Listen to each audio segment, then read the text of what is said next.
with a highly sexual innuendo as a no-no, while only 17% of men were turned off by such talk early on in the relationship. The biggest turnoff?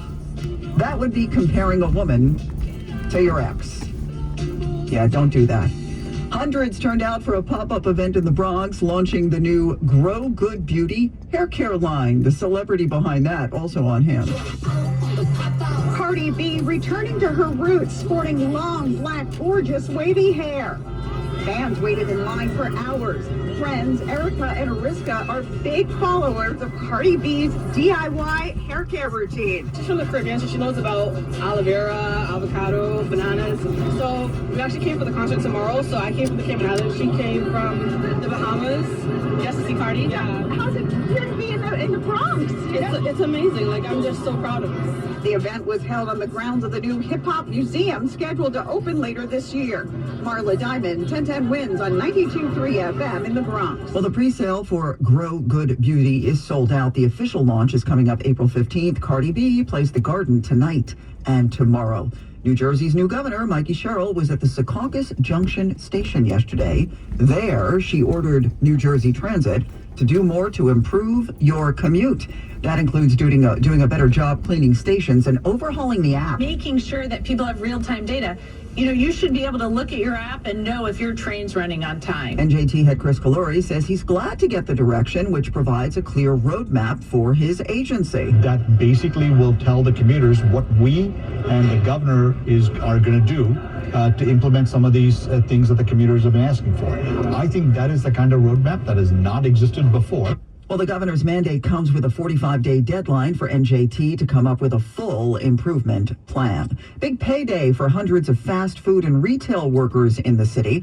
That's after business owners and management were found to have been violating legal protections for employees. What better way to tackle corruption and waste week than by having a Taco Bell Crunchwrap Supreme, a Baja Blast, and some Dunkin' Munchkins for lunch? Mayor Mamdani and Commissioner Sam Levine say they may be snacking, but they're talking serious cash back for workers that have been taken advantage of. Almost $2 million back to workers, more than 800 of them across New York City. At these Dunkin' Donuts and Taco Bell franchise, these were the rights getting violated. The workers didn't have predictable schedules. They were forced to close the store, then open it the next day without compensation. They're also encouraging any New Yorker that's a food worker or working in retail to speak up if they feel their employer is violating city law. Mary Lynn Buckley, 1010 wins on 92.3 FM. New York State officials now mulling using $350 million in taxpayer money to build a long-stalled platform over the train tracks in Atlantic Yards in Brooklyn. This is near Barclays Center and would need to happen before new housing in a park could go up. That was supposed to be privately funded, but to make a very long story short, a host of developers over the last 20 or so years have failed to make good on it. This new plan would add 6,000 new apartments, but fewer affordable ones than initially promised. It would also not be completed until the late 2030s. There is a new homeless shelter opening in East New York. This is a 200-bed facility at 114 Snedeker Avenue that is for women only. Dan Lehman heads Help USA. He tells 1010 Wins, this is not your average city shelter. Even from the very entry point, there's a beautiful wraparound mural in the lobby done by the renowned artist Chantal Martin. The choice of colors throughout the building. There's also only 5 beds per room instead of 10 to 20. There's higher petitions, a commercial kitchen, and a laundry room, as well as services for the shelter residents. While they're with us, we do everything we can to try to get them back into housing, to assess where they are in terms of employment, to see what options they have. We also have art therapy services on site, which can often be really helpful in them addressing traumas that they've experienced. As of January, more than 100,000 people were sleeping each night in shelters in New York City. If you need help or would like to support the cause, visit helpusa.org. The NYPD is asking for help catching a thief who robbed 2 offices in Lower Manhattan. The first incident was at 99 Elizabeth Street on Monday, February 9th. Somebody walked into a place and stole somebody's AirPods. The same day, the same person walked into 185 Canal Street and stole a woman's wallet. You can see photos of the suspect on the Crime Stoppers X page. New Yorkers are always on the move. Welcome, historians. We are in a commercial and we are driving to work. Those of you who are just landed on this video and wondering what the heck I'm doing, I'm documenting history for future generations.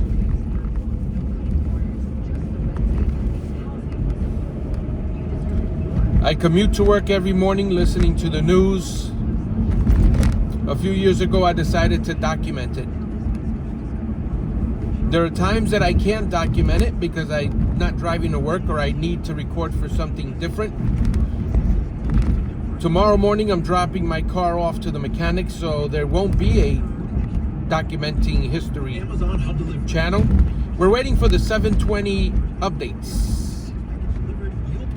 So tomorrow I will not be making a documenting history video, but I will do one almost every day, except the weekends. You know, usually on my commute to work is when I do these. And wins at 92.3 FM. All news. Here we go, 720 news. This is 1010 Wins on 92.3 FM. You give us 22 minutes, we'll give you the world. Good morning, 40 degrees. It is 7:20 on this Wednesday, March 25th. I'm Susan Richard. Here's what's happening. Hopefully this year we're going to hear a lot of Frank Sinatra with the old start spreading the news. Hopefully. The Yankees open their season tonight in San Francisco. We'll get a preview from our Glenn Schuck. More than 1,500 U.S. troops from the 82nd Airborne Division now heading overseas to join Operation Epic Fury against Iran. As Homeland Security funding talks continue on Capitol Hill, the president says, I think any deal they make, I'm pretty much not happy with it. Jeffrey Epstein's lawyer with this excuse for why he kept working for him even after his 2008 guilty plea. I drank the Kool-Aid. I think that's the answer, is I drank the Kool-Aid. He denied knowing about his crimes. And as he recovers from lung cancer treatment, Barry Manilow now saying his already postponed concert tour is up in the air.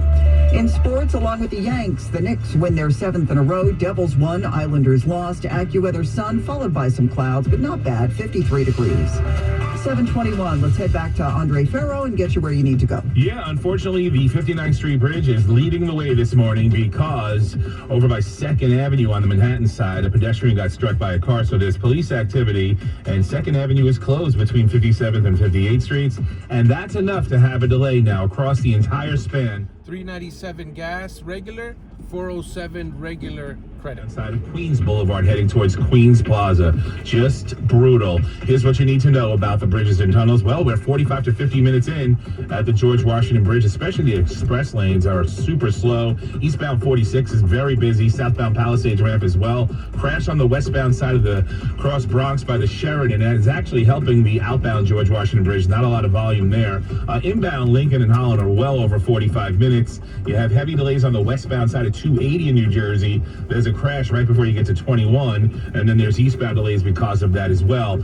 Inbound as you travel heading towards the Brooklyn side of the Verrazano Bridge, bumper to bumper on the eastbound Staten Island Expressway. One rail problem on Long Island, severe delays on the Long Island Railroad, Ronkonkoma and Port Jeff branch because of somebody getting hit by a train in Westbury. Not a good day for people getting hit by things. Traffic is sponsored by Flushing Bank. Andre Ferro, 1010 Wins on 92.3 FM. Life's rewarding, especially with Flushing Bank's complete.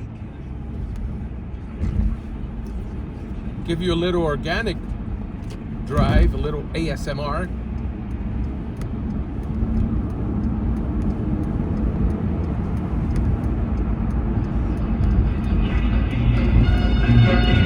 It's opening day for the Bronx Bombers, who will take the field tonight in San Francisco. And will our Glenn Schuck do his rendition of the Yankee song?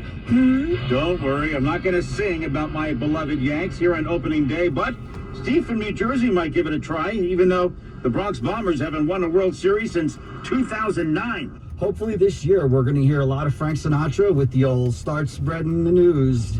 Are you going to sing for us here or something? I might. You know, there's nothing like being at Yankee Stadium at the end of the game when Frank Sinatra comes on and you hear that start spreading the news. Keep going. I'm leaving today. You want to keep going, or is that enough? I think that's enough. I think I'm going to hear about it when I get home from my wife. Had a little bit of controversy for this first game from San Francisco. The Yanks are on Netflix, but let's stay positive. Let's go, Yankees, let's go. Glenn Schuck, 1010 wins, 92.3 FM. Well, the MTA and New York Transit Museum will break out that Redbird vintage subway train at 11 tomorrow morning. It will take Mets fans to the home opener against the Pirates with several stops along the 7 line between Hudson Yards and Willets Point. That will include Grand Central and Queensboro Plaza. We are now seeing the testimony from a couple of associates of Jeffrey Epstein. The House Oversight Committee released videotaped depositions from his longtime accountant and lawyer. Both men denied being aware of Epstein's crimes and were pressed by lawmakers about why they continued to work for Epstein even after his 2008 guilty plea and dozens of civil lawsuits alleging abuse. Epstein's longtime attorney, Darren Indike. I drank the Kool-Aid at the time. I think that's the answers. I drank the Kool-Aid at the time. Notably, the men told lawmakers that they were never questioned by federal authorities, raising questions about the lack of scrutiny they seemingly faced from prosecutors investigating Epstein. Peter Haralambous, ABC News. A Queens man looking at 40 years in prison after pleading guilty to rape, kidnapping, and other charges for torturing a teen and holding her captive for 2 months. 31-year-old Andres Portilla had invited the girl to his apartment September 2022. He held her there till that November when he hit her in the head with a wrench, stuffed her in a duffel bag, and then held her captive in his car. He then lured 2 other girls to the same car, raped them while the first victim was in the trunk. Yeah.